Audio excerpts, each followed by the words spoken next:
A thread by Brian Cates.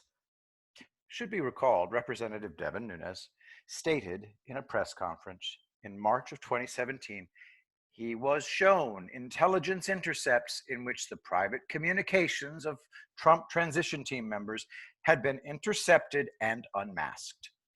And they weren't talking foreign policy or Russia.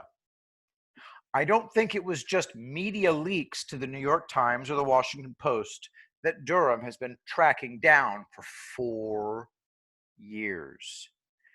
He was assigned to investigate a massive breach of national security where official law enforcement and intel agency powers were abused for politically motivated spying on the Trump team.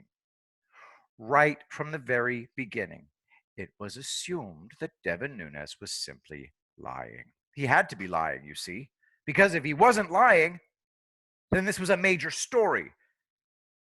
Did the media treat it like a major story? Of course they didn't. No, we were confidently assured Nunes did not see intel intercepts with Trump transition team members' private communications unmasked while they were discussing domestic issues. No, those intercepts were not circulated within the highest levels of the Obama administration. Because if Obama officials in the White House, DOJ, FBI, State Department, and CIA are intercepting, unmasking, and then circulating intel intercepts of Trump team confidential communications during the transition period from the election to the inauguration, why, that would only be the biggest freaking political scandal in U.S. history. Now you know why Comey testified this morning that nobody spied on or surveilled the Trump campaign. Not during the election, and certainly not during the transition period. Let me remind all of you who exactly was on the Trump transition team from November 26 to 2016 to January of 2017. Donald Trump Jr., Jeff Sessions, General Mike Flynn, Jared Kushner, Ivanka Trump, Mike Pompeo, Devin Nunes.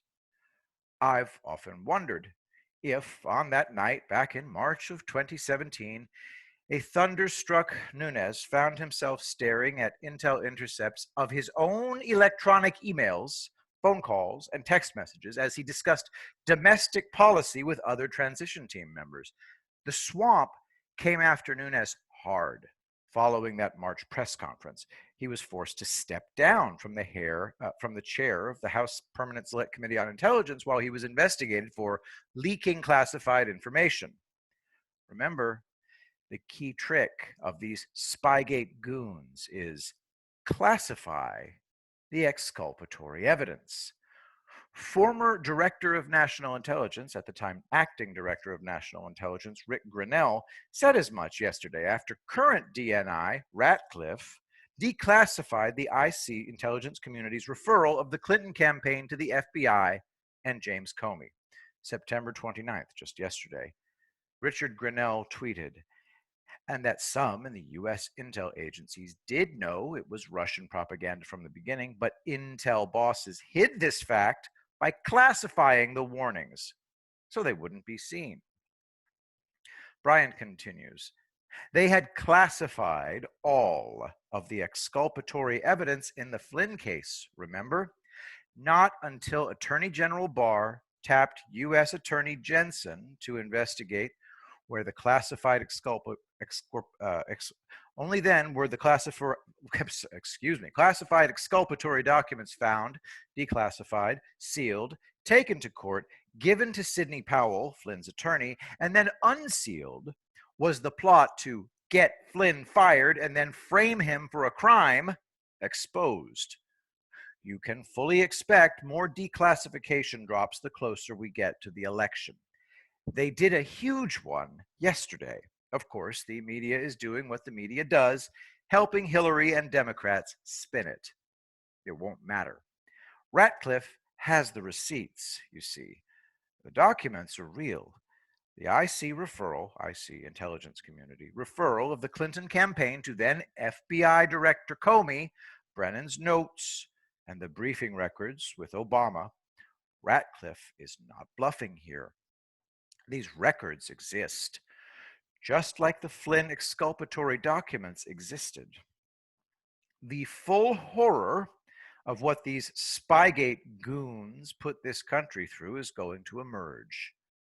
They can't stop it. They knew all along the Steele dossier allegations were fake, coming from Danchenko, that Hillary was making use of the dossier after having paid for its creation by using media allies to launch a fake Russia scandal targeting the Trump team. They classified that so nobody could see those documents while they went after Trump based on the fake evidence they knew Hillary had paid for. And now it's been declassified. Durham had it. They're laying down the roadmap. Trump keeps saying, we caught him and we have it all and let's see what happens, with a Cheshire cat smile. I understand. You don't believe him. You spend all day listening to conservative pundits telling you that he's a clueless moron being taken for a ride at the worst possible time for the coup plotters. They dropped that declassification yesterday. You know it. I know it. Don't bother denying it. The day of the first debate and the day before Comey testified to the Senate committee under oath, on the record, serious people doing serious things behind the scenes are in charge of this. I don't care how much Lou, Sean, Maria, Dan, Mark, Tom, or whoever rage about what they think should happen or when. They're out of the loop and in the dark, as they should be. The serious, silent professionals in charge of the real investigations, doing the real work, will not leak anything. And we will never get to see the evidence until they are ready to have it go public. You've had 4 years of this, and still, some of you rage about it. Tough shit. You'll see when they're ready for the world to see, and not 1 minute before.